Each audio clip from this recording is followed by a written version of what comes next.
5 तरह के महावाक्य हैं। बाबा ने कहा, मीठे बच्चे एकांत में बैठ अब ऐसा अभ्यास करो जो अनुभव हो, मैं शरीर से भिन्न आत्मा हूँ। इसको ही जीते जी मरना कहा जाता है। प्रश्न है, एकांत का अर्थ क्या है? एकांत में बैठ तुमको कौन सा अनुभव करना है? तो बाबा ने बताया, एकांत का अर्थ है एक की याद में इस शरीर का अंत हो। एकांत एक की याद में इस शरीर का अंत हो, अर्थात एकांत में बैठ ऐसा अनुभव करो कि मैं आत्मा इस शरीर को छोड़ बाप के पास जाती हूँ। कोई भी याद न रहे, बैठे बैठे अशरीरी हो जाओ, जैसे कि हम इस शरीर से मर गए। बस हम आत्मा हैं, शिव बाबा के बच्चे हैं। इस प्रैक्टिस से देह भान टूटता जाएगा। ओम शांति। बच्चों को बाप पहले पहले समझाते हैं कि मीठे मीठे बच्चों, जब यहाँ बैठते हो तो अपने को आत्मा समझ बाप को याद करते रहो और कोई तरफ बुद्धि नहीं जानी चाहिए। ये तुम बच्चे जानते हो, हम आत्मा हैं, पाठ हम आत्मा बजाती हैं इस शरीर द्वारा। आत्मा अविनाशी है, शरीर विनाशी है। तो तुम बच्चों को देही अभिमानी बन बाप की याद में रहना है। हम आत्मा हैं, चाहे तो इन ऑर्गन से काम लेवे या न लेवे, अपने को शरीर से अलग समझना चाहिए। बाप कहते हैं, अपने को आत्मा समझो, देह को भूलते जाओ। हम आत्मा इंडिपेंडेंट हैं, हमको सिवाय एक बाप के और कोई को याद नहीं करना है। जीते जी मौत की अवस्था में रहना है। हम आत्मा का योग रहना है अब बाप के साथ। बाकी तो दुनिया से, घर से मर गए, कहते हैं ना, आप मुए तो मर गई दुनिया। अब जीते जी तुमको मरना है। हम आत्मा शिव बाबा के बच्चे हैं, शरीर का भान उड़ाते रहना चाहिए। बाप कहते हैं, अपने को आत्मा समझो और मुझे याद करो, शरीर का भान छोड़ो। ये पुराना शरीर है ना, पुरानी चीज को छोड़ा जाता है ना। अपने को अशरीरी समझो। अभी तुमको बाप को याद करते करते बाप के पास जाना है। ऐसे करते करते फिर तुमको आदत पड़ जाएगी। अभी तो तुमको घर जाना है, फिर इस पुरानी दुनिया को याद क्यों करें? एकांत में बैठ अपने साथ मेहनत करनी है। भक्ति मार्ग में भी कोठरी में अंदर बैठ माला फेरते हैं, पूजा करते हैं। तुम भी एकांत में बैठ ये कोशिश करो तो आदत पड़ जाएगी। तुमको मुख से तो कुछ बोलना नहीं है, इसमें है बुद्धि की बात। शिव बाबा तो है सिखलाने वाला, उनको तो पुरुषार्थ नहीं करना है, ये बाबा पुरुषार्थ करते हैं। वह फिर तुम बच्चों को भी समझाते हैं। जितना हो सके ऐसे बैठकर विचार करो। अभी हमको जाना है अपने घर, इस शरीर को तो यहाँ छोड़ना है। बाप को याद करने से ही विकर्म विनाश होंगे और आयु भी बढ़ेगी। अंदर ये चिंतन चलना चाहिए, बाहर में कुछ बोलना नहीं है। भक्ति मार्ग में भी ब्रह्म तत्व को या कोई शिव को भी याद करते हैं, परंतु वह याद कोई यथार्थ नहीं है। बाप का परिचय ही नहीं तो याद कैसे करें? तुमको अब बाप का परिचय मिला है। सवेरे सवेरे उठकर एकांत में ऐसे अपने साथ बातें करते रहो, विचार सागर मंथन करो, बाप को याद करो। बाबा हम अभी आया कि आया आपकी सच्ची गोद में, वह है रूहानी गोद। तो ऐसे ऐसे अपने साथ बातें करनी चाहिए। बाबा आया हुआ है, बाबा कल्प कल्प आकर हमको राजयोग सिखलाते हैं। बाप कहते हैं मुझे याद करो और चक्र को याद करो, स्वदर्शन चक्रधारी बनना है। बाप में ही सारा ज्ञान है ना चक्र का, वे फिर तुमको देते हैं। तुमको त्रिकालदर्शी बना रहे हैं। तीनों कालों अर्थात आदि मध्य अंत को तुम जानते हो। बाप भी है परम आत्मा, उनको शरीर तो है नहीं, अभी शरीर में बैठ तुमको समझाते हैं। यह वंडरफुल बात है। भागीरथ पर विराजमान होंगे तो जरूर दूसरी आत्मा है। बहुत जन्मों के अंत का जन्म इनका है। नंबर 1 पावन वही फिर नंबर 1 पतित बनते हैं। वह अपने को भगवान विष्णु आदि तो कहते नहीं। यहाँ एक भी आत्मा पावन है नहीं, सब पतित ही है। तो बाबा बच्चों को समझाते हैं ऐसे ऐसे विचार सागर मंथन करो तो इससे तुमको खुशी भी रहेगी। इसमें एकांत भी जरूर चाहिए। एक की याद में शरीर का अंत होता है, उनको कहा जाता है एकांत। ये चमड़ी छूट जाएगी। सन्यासी भी ब्रह्म की याद में या तत्व की याद में रहते हैं। उस याद में रहते रहते शरीर का भान छूट जाता है। बस हमको ब्रह्म में लीन होना है। ऐसे बैठ जाते हैं, तपस्या में बैठे बैठे शरीर छोड़ देते हैं। भक्ति में तो मनुष्य बहुत धक्के खाते हैं। इसमें धक्के खाने की बात नहीं, याद में ही रहना है। पिछाड़ी में कोई याद न रहे। गृहस्थ व्यवहार में तो रहना ही है, बाकी टाइम निकालना है। स्टूडेंट को पढ़ाई का शौक होता है ना, ये पढ़ाई है। अपने को आत्मा न समझने से बाप टीचर गुरु सबको भूल जाते हैं। एकांत में बैठ ऐसे ऐसे विचार करो। गृहस्थी घर में तो वाइब्रेशन ठीक नहीं रहता है। अगर अलग प्रबंध है तो एक कोठरी में एकांत में बैठ जाओ। माताओं को तो दिन में भी टाइम मिलता है, बच्चे आदि स्कूल में चले जाते हैं। जितना टाइम मिले यही कोशिश करते रहो। तुमको तो एक घर है, बाप को तो कितने ढेर के ढेर दुकान है और ही वृद्धि होती जाएगी। मनुष्यों को तो धंधे आदि की चिंता होती है तो नींद भी फिट जाती है। ये भी व्यापार है ना। कितना बड़ा सराफ है, कितना बड़ा सट्टा मट्टा करते हैं।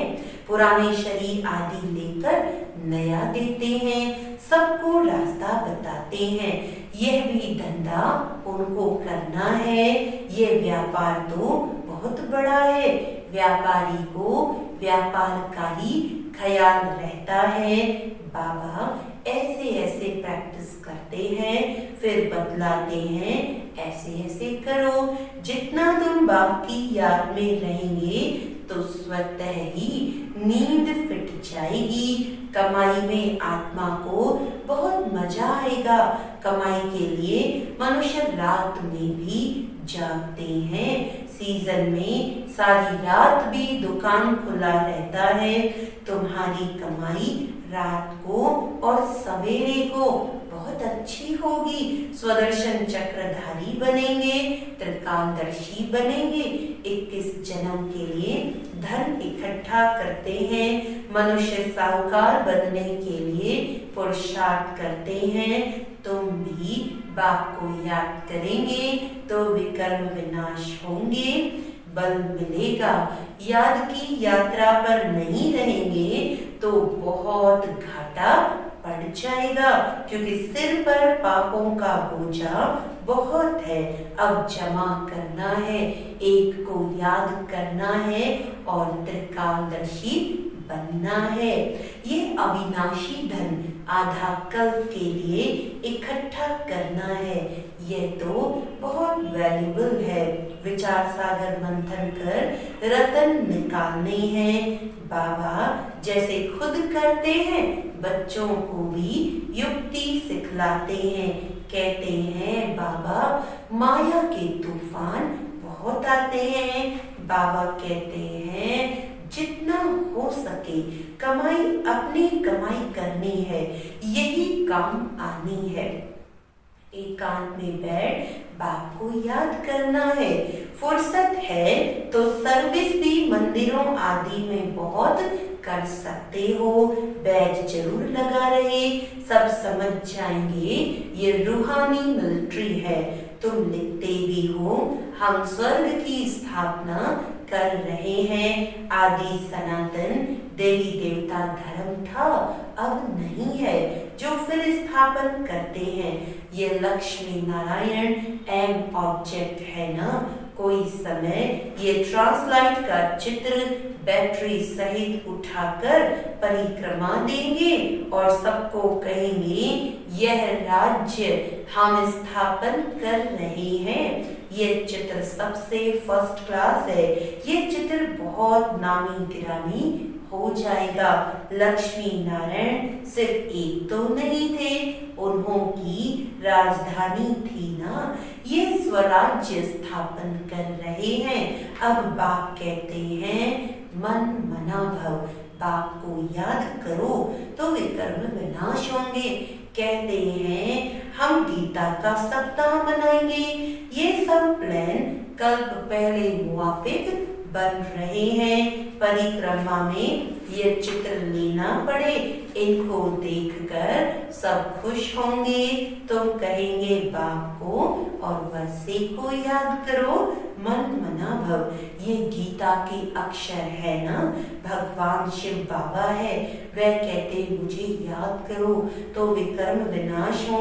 84 के चक्र को याद करो तो ये बन जाएंगे।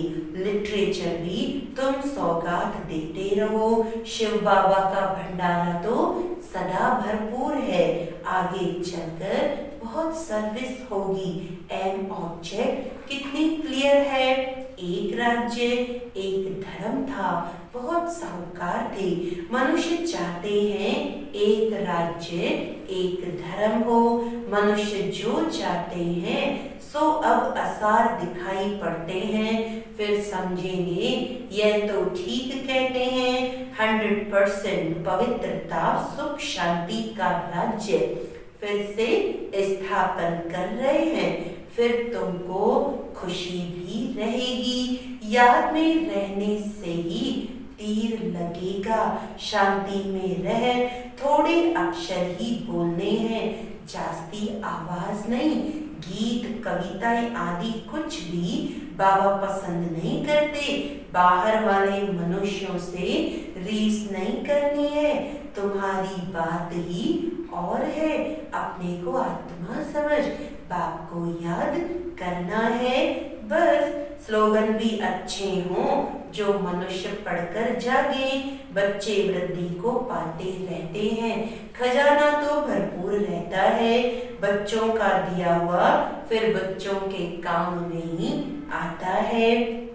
बाप तो पैसे नहीं ले आते हैं, तुम्हारी चीजें तुम्हारे काम में आती हैं। भारतवासी जानते हैं हम बहुत सुधार कर रहे हैं।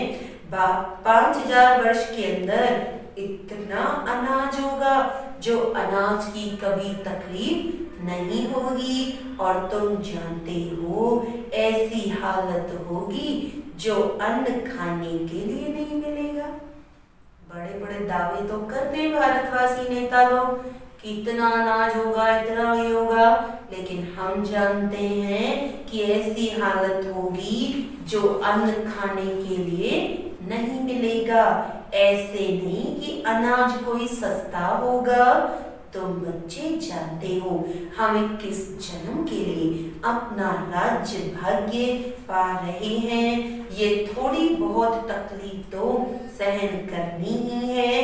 कहा जाता है खुशी जैसी खुराक नहीं, अतीन्द्रिय सुख गोप गोपियों का गाया हुआ है। ढेर बच्चे हो जाएंगे, जो भी सैपलिंग वाले होंगे वे आते जाएंगे। झाड़ यहाँ ही बढ़ना है ना, स्थापना हो रही है। और धर्मों में ऐसा नहीं होता है, वे तो ऊपर से आते हैं। यह तो जैसे कि झाड़ स्थापन हुआ ही पड़ा है, इसमें फिर नंबरवार आते जाएंगे, वृद्धि को पाते जाएंगे। तकलीफ कुछ नहीं, उन्हों को तो ऊपर से आकर पाठ बजाना ही है। इसमें महिमा की क्या बात है। धर्म स्थापक के पिछाड़ी आते रहते हैं। वे शिक्षा क्या देंगे सदगति की? कुछ भी नहीं। यहाँ तो बाप भविष्य देवी देवता धर्म की स्थापना कर रहे हैं। संगम युग पर नया सैपलिंग लगाते हैं ना, पहले पौधों को गमले में लगाकर फिर नीचे लगा देते हैं, वृद्धि होती जाती है। तुम भी अब पौधा लगा रहे हो, फिर सतयुग में वृद्धि को पाए राज्य भाग्य पाएंगे। तुम नई दुनिया की स्थापना कर रहे हो। मनुष्य समझते हैं अर्जुन कलयुग में बहुत वर्ष पड़े हैं, क्योंकि शास्त्रों में लाखों वर्ष लिख दिए हैं। समझते हैं कलयुग में अभी 40,000 वर्ष पड़े हैं। फिर बाप आकर नई दुनिया बनाएंगे। कई समझते हैं ये वही महाभारत लड़ाई है, गीता का भगवान भी जरूर होगा। तुम बतलाते हो कृष्ण तो था नहीं, बाप ने समझाया है कृष्ण तो 84 जन्म लेते हैं, एक फीचर ना मिले दूसरे से, तो यहाँ फिर कृष्ण कैसे आएंगे? कोई भी इन बातों पर विचार नहीं करते हैं। तुम समझते हो कृष्ण स्वर्ग का प्रिंस, वह फिर द्वापर में कहां से आएगा? इन लक्ष्मी नारायण के चित्र को देखने से ही समझ में आ जाता है शिव बाबा यह वर्षा दे रहे हैं। सतयुग की स्थापना करने वाला बाप ही है। ये गोला झाड़ आदि के चित्र कम थोड़े ही हैं। एक दिन तुम्हारे पास ये सब चित्र ट्रांसलाइट के बन जाएंगे, फिर सब कहेंगे हमको ऐसे चित्र ही चाहिए। इन चित्रों से फिर विहंग मार्ग की सर्विस हो जाएगी। तुम्हारे पास बच्चे इतने आएंगे जो फुर्सत नहीं रहेगी, ढेर आएंगे, बहुत खुशी होगी। दिन प्रतिदिन तुम्हारा फोर्स बढ़ता जाएगा। ड्रामानुसार जो फूल बनने वाले होंगे उनको टच होगा। तुम बच्चों को ऐसे नहीं कहना पड़ेगा कि बाबा इनकी बुद्धि को टच करो। टच कोई बाबा थोड़ी करते हैं, समय पर आपे ही टच होगा। बाबा तो रास्ता बताएंगे ना। बहुत बच्चियां लिखती हैं हमारे पति की बुद्धि को टच करो। ऐसे सबकी बुद्धि को टच करेंगे फिर तो सबके सब स्वर्ग में इकट्ठे हो जाएं। पढ़ाई की मेहनत है, तुम खुदाई खिदमतगार हो ना। सच्ची सच्ची बात बाबा पहले से ही बता देते हैं। क्या क्या करना है, ऐसे चित्र ले जाने पड़ेंगे। सीढ़ी का भी चित्र ले जाना पड़े।